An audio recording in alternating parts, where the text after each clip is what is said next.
Hey everyone, welcome back to another anime recap. Make sure to like and subscribe. This show is about how the entire world's men population decreased by 98%. Only a handful of men are left, and they need to be able to procreate to ensure the survival of mankind. Japan in 2040 had progressed a lot, and our main protagonist wakes up out of coma and learns all about MK virus, and instead of getting laid, he vows to fix this and find his childhood friend. So that show starts off and we see Japan and how everything is advanced and high-tech. Reito is a university graduate who confesses his love to a girl named Eliza, but soon he finds out that he has cellular sclerosis and will have to spend 5 years in cryogenic sleep while being treated by artificial intelligence, but he vows to confess his love again after waking up. 5 years fly by and Reito discovers the harsh impact of the MK virus. It hits him that he's now Earth's most prized asset. His job? Rebuild the world by becoming a dad and saving humanity. Even though Mira tries hard to convince him, Reito won't settle for any of the women he's supposed to pick from. Instead, he's dead set on finding Eliza, who vanished 3 years ago. Reito digs up Eliza's stolen research and takes up the goal of being a doc to cure the MK mess. He gets on TV, shows he's immune to the virus, and swears to find a fix. It's not just about saving himself, he's all about rescuing the whole human gang. At the same time, Mira, who's looked after Reito, brings up Eliza, and they get close. But Rito's heart is still on finding Eliza and doing his duty.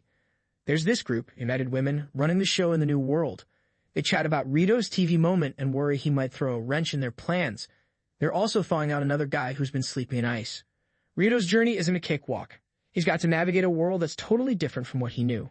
The MK virus didn't just take lives, it swiped a bunch of tech too. So things are run down and folks aren't all that happy. United Women's in charge now, and they calm things down so everyone can focus on fixing the MK mess. As Reito tries to cure the virus, he's also dealing with the new world's social rules. They're really pushing the whole make more babies thing. But Rito's laser-focused on finding a cure. He's convinced that's the bigger good he can do, more than just adding to the headcount. Stuff gets even more twisted for Reito when he finds out the MK virus was cooked up by humans. And guess what? There are other folks frozen like popsicles waiting to wake up someday. Rito's left wondering what role they'll play in this fresh start world. Amidst it all, Reito discovers himself drawing closer to Mira. She becomes a pivotal comrade in Rito's mission to unearth a remedy for the virus. Yet their bond is entangled by Rito's unyielding commitment to find Eliza and fulfill his purpose. Enter another character, Shota Doi. He endured bullying for standing up against students tormenting his sole friend, an act that backfired into them bullying him. His pals began shunning him, petrified of bullies, leading Shota to harbor resentment toward his classmates for their inaction. The sole soul who cared about Shota was his compassionate and lovely music teacher, whose comforting presence stood unwavering. One day, struck by fever and bodily agony, Yuzo arranged for Shota's hospitalization. Within those walls, he was apprised of a malady termed cellular sclerosis, necessitating cryogenic stasis for treatment. Yuzo's announcement of Shota's departure from school due to his ailment was met with indifference. Eventually, Shota underwent cryogenic freezing. In slumber, he clung to the hope of a brighter world. 5 years later, he stirred by the side of an exuberant blonde named Karen. She informed him of a unique opportunity, reliving his school days with boundless enjoyment. Leading him to a new dorm, Karen unraveled the tale of the virus. His return to the school of yore was anticipated. Introducing himself to his female classmates, he found them intrigued, a far cry from his past experiences. Shota typically attended classes alongside Karen and the girls. During break, Karen led him to his former music teacher Yuzu, their reunion brimming with joy. Karen suggested Shota deserved a reward, prompting a nervous invitation from Yuzo to her quarters that night. Amidst intimate moments, Shota felt as though he wandered a beautiful dream. The subsequent day in phys ed class, a pedant girl named Shihiro caught Shota gazing at sporty Akira during her play. Shihiro attempted to compete, only to get struck in the face by a volleyball, which ricocheted to hit Shota. Akira expressed concern, extending an apologetic gesture. Later, Shota found solace at the piano in the music room, where Yuzo appeared. Anxious and tender, she bestowed a forehead kiss, their connection culminating in another shared slumber. All girls at his school deemed him the sole immune man to the MK virus. Karen aimed to elevate his renown. Despite his bashfulness, Karen coaxed Shota into joining pool-bound phys ed lessons alongside the other girls. While the girls stretched and swam in the pool, Shota admired them. After school, Natsu, a girl from his class, entered his room telling him that from now on she would stay there.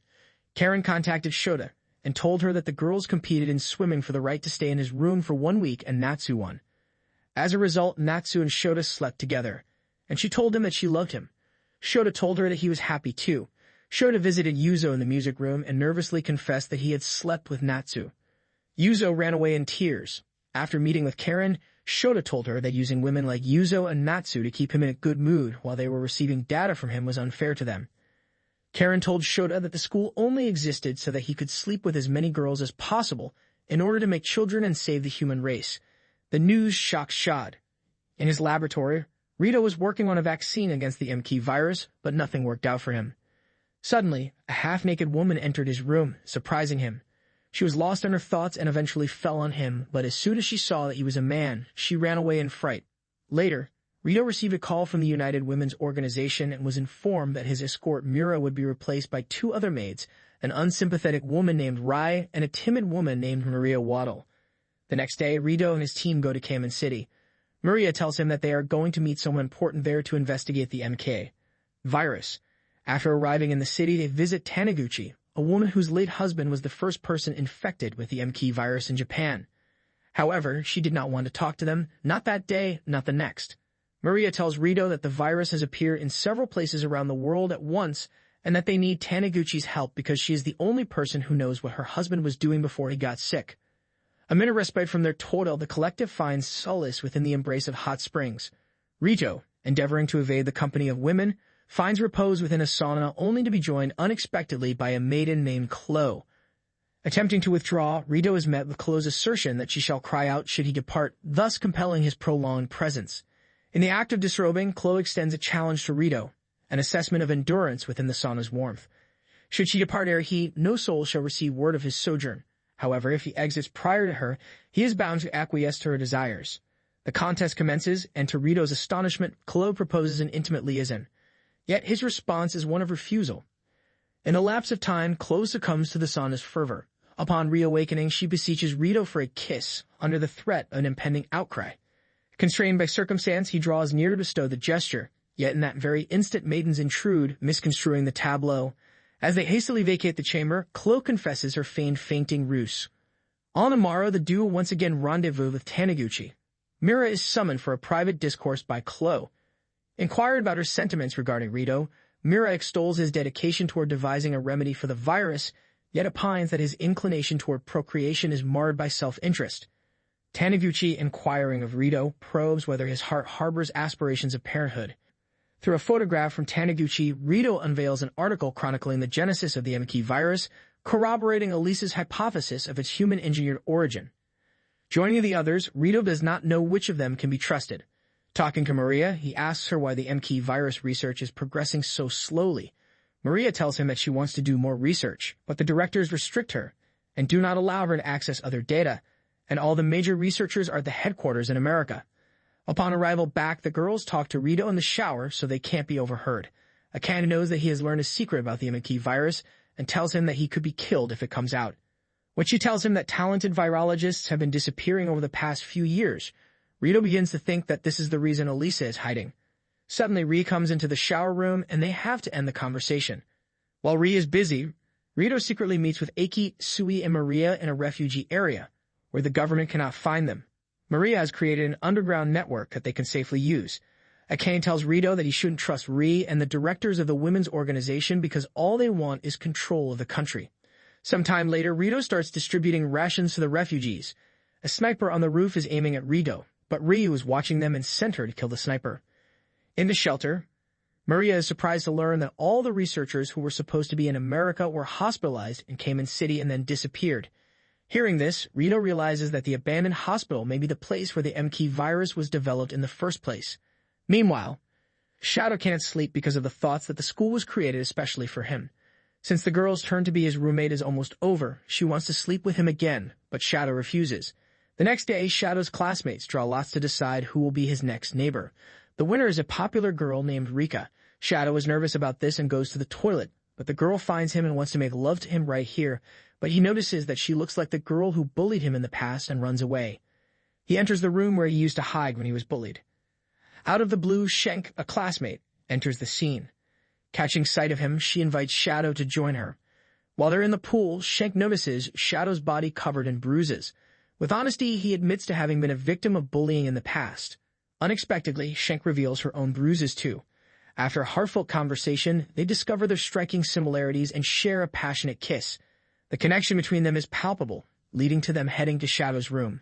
A dispute breaks out between the two girls over Shadow's attention, ultimately prompting him to exit the scene. In a twist of fate, Akira passes by and joins him. The atmosphere lightens with playful banter, and in response to Akira's challenge, Shadow playfully teases her to lift her shirt. Blushing with embarrassment, Akira complies, and although Shadow initially makes a move, his embarrassment makes him quickly retreat. The following day, Shadow sincerely apologizes to Akira for his behavior. In an attempt to make amends, Akira asks him to help her with cleaning duties. This leads to an unexpected turn of events as Akira leads Shadow to a gym closet, playfully restraining him with his own shoelaces and a knit glove. Karen steps in and urges Shadow to embrace his wild side and act on his desires. Fueled by this encouragement, Shadow requests Karen to bring Erica to him. Erica being the girl who bullied him 5 years ago. Karen fulfills his wish, and Shadow confronts Erica, who is chained in the boys' restroom. Remembering the pain of past bullying, Shadow vents his frustration by startling her with water, asserting his strength by making her acknowledge his past bruises, an act she begrudgingly complies with. Amidst these unfolding events, Karen receives a call that someone from the United Women's global headquarters is on their way, foreshadowing an unexpected turn in the story. Karen encourages the girls to work harder to impress the show. They become more competitive, and Shuda ends up sleeping with all of them. He decides to give in to his crazy world and chains Erica to his bed, keeping her as a pet. One night, Erica gets sick, and Shuda realizes that she is using illegal substances. He tells her that he has medicine for her, but she can only get it if she takes it out of his mouth. Erica lets Shadow give her the medicine this way. At the headquarters of Japan, the directors learn about the arrival of a person tracking potential threats to the U.S. The next day, they greet him, but she turned out not to be the one they were waiting for. It's actually a black-haired woman named Hope. Meanwhile, Reito and the girls visit an abandoned hospital and accidentally discover a large ventilation system. They decide to crawl through it and find a hole through which they see people, even though the hospital seemed abandoned. Suddenly they fail, and the director sees them and with a smile on his face tells them that they will not be able to leave here alive. Abruptly, the director and her retinue meet their demise by gunfire. Chloe, whom Reito encountered within the sauna, emerges as an individual tasked with surveilling potential threats against the UA leadership. What Reito's global television performances took him to various corners of the world, Chloe assumed the guise of a student during a trip to Japan, prompting Chloe to evacuate everyone from the facility via helicopter. Accusations from Hope fall upon Kara, one of the prominent figures at UW, alleging her awareness of a clandestine research center hidden within an abandoned hospital. This center's secret involves the existence of multiple individuals resistant to the M-Key virus in Japan. In this critical juncture, Kara discreetly signals her security personnel to apprehend Hope.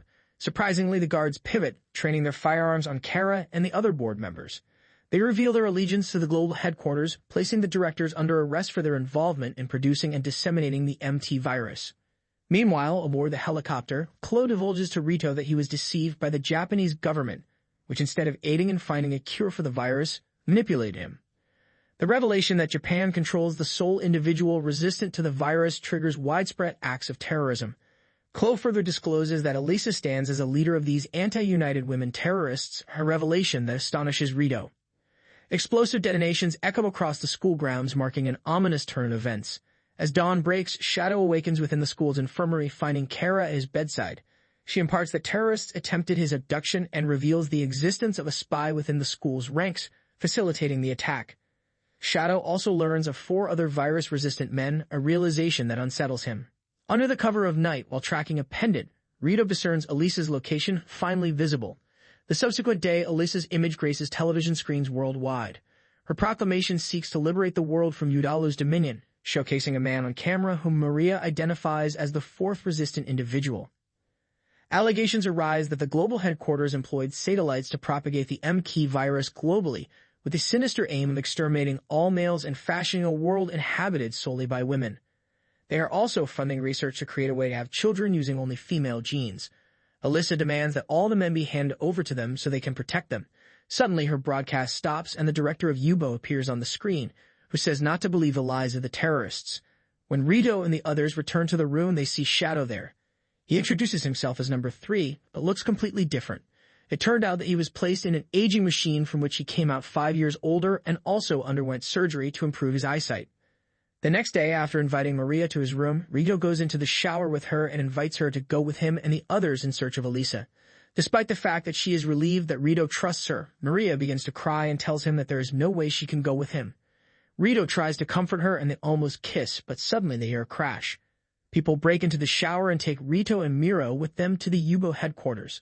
Hope wants them all to go to America with him, as it is dangerous for Reito to stay in Japan because of Elisa's group. Akin and Sui suddenly appear and remove the guards.